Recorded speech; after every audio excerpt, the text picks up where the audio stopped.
The ultimate transformation, humanity upgrade, expansion mindset. We're going to bring it together now with begin to explore what exactly is expansion mindset. What we've decided is that for the greater part of human history, life was about survival, and our brains became wired with negativity bias. The cultural bias was the prevailing cultural myth that life is about salvation. So for the greater part of humanity, it was survival and salvation. But then we showed you a very convincing case that this is a fundamentally different era and time in humanity. And we're just left over with this negativity bias and mindset.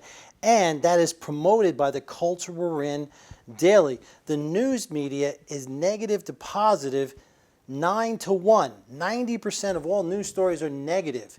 And some great research with something called functional MRI at Case Western Reserve University. The experts there promote and predict that for us to make transformation, they call it change, I call it transformation in their life, that you need to have 6 to 1 positive to negative. We need a whole new level of thinking on this planet. We talked about our friend who sits on his couch every night, watches TV, drinks a 6-pack of beer, and eats a pizza. There's nothing intrinsically wrong with that. The question really is it consistent with what he wants, or is it keeping him stuck in his current reality? If he has a new vision for health, vitality, these behaviors are no longer consistent with that. But what we don't want to do is we don't want to make him wrong. We make ourselves wrong for everything. I got up too late, I ate this, I didn't eat that, I didn't do that, I didn't say this. For a lot of people, what it is it's a torture chamber in their mind on making them what's wrong. And the reason for it is the things we discussed in these last 5, now 6th lesson.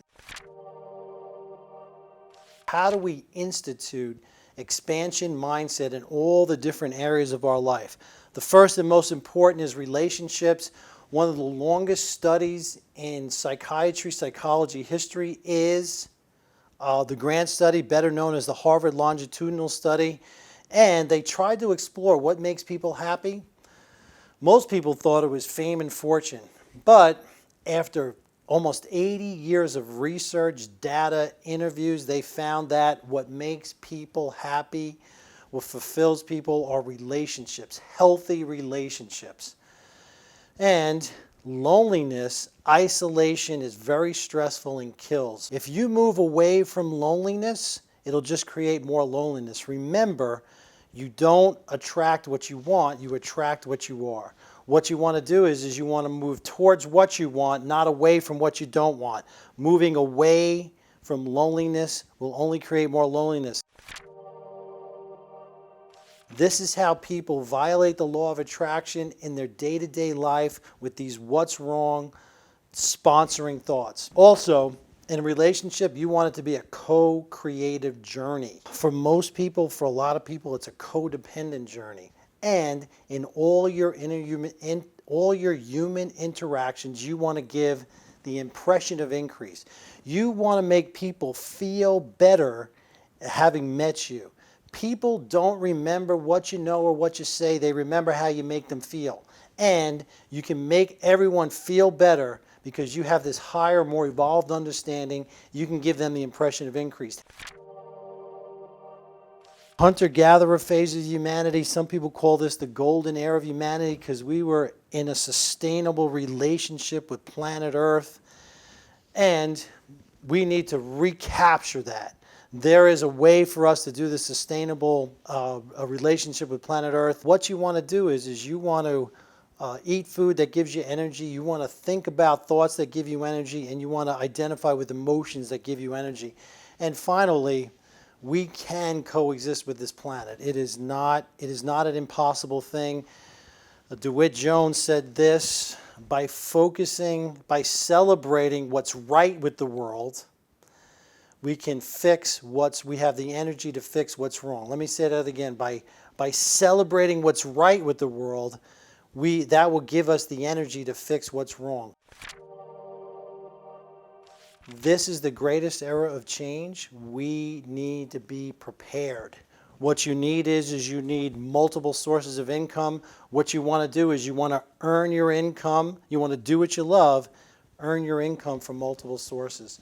Leverage. You don't want to just leverage money. You want to leverage your relationships. You want to leverage the knowledge, everything, because that's what's going to help you move forward. And in all your financial and business interactions, especially if you work for somebody or whether you're an entrepreneur, you want to continue this idea of exchange in abundance, okay? In human interactions, we call it the impression of increase. In financial and business interactions, we call it exchange in abundance. There's this common theme now, it's called disruptive technologies. Okay, now disruptive sounds like a negative term, but really what it's doing is, it is actually a very positive term, because what it's doing is, it's using technology to create whole new, higher levels of value for people. One thing, these glasses in my pocket, these reading glasses, what they are is I bought them for $25 at the local drugstore. I got the same exact glasses, 4 of them, for $23 online. That is exchange in abundance, and that is what is happening in this world. In business organizations, remember we talked about the evolutionary creative process, accumulating knowledge, intersubjective story, rising complexity, increasing abundance. And here's the story that businesses and all the great businesses of today are adopting. They're taking a look at the grassroots, all the stakeholders in the organization, the people on the front line, and they're tapping into their knowledge, their accumulated knowledge. This is creating a newer and better intersubjective story of that organization, because every organization is just really an intersubjective story. And rising complexity with increasing levels of abundance. Businesses are providing unbelievable value. Finally, society. It is my prediction, it is my hope that this society will, in this age of abundance, that every human being will have food, shelter, clothing, healthcare, and education as a basic human right. We could do it right now, and we should. We have to make sure that our leaders understand this expansion mindset and move forward. We want them to move forward because there's a tendency to move backward. There's a tendency to go in that survival salvation mode, and we want them to move forward. We cannot layer in, we cannot have them move backwards to the solutions from the past. We need a whole new higher level of transformative thinking. We have to eliminate survival and salvation thinking and replace it with how do we thrive and how do we be happy? How do we create this exchange in abundance, this accelerating future of ours? We just touched the surface of this unbelievably important topic. And here's what we're going to do. Number one, resources we have. We have the Creative Process Workbook. The Creative Process Workbook breaks down the creative process into its smallest, most individual, most understandable steps, and so that you can take an idea, okay, turn it into a vision, turn it into a compelling vision, and ultimately into a physical reality. This is the great story of life, taking your idea and turning it into a physical reality. The Recreation Handbook.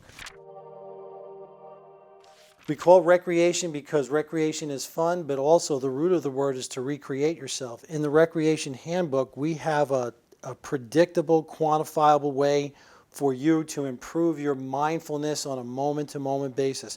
Your life is a series of moments strung together over a lifetime. Why wouldn't you want to have more focus, more efficiency, more fun, more focus in every single minute? And this helps you do that in a predictable, quantifiable way. RD&T. We have relationship-development.com. What it does is it brings all the thought leaders from around the world to discuss topics like health, relationships, finances, expansion mindset. And what it does is it gives you the current resources from the people who are thought leaders in the industry. And finally, the ultimate secret.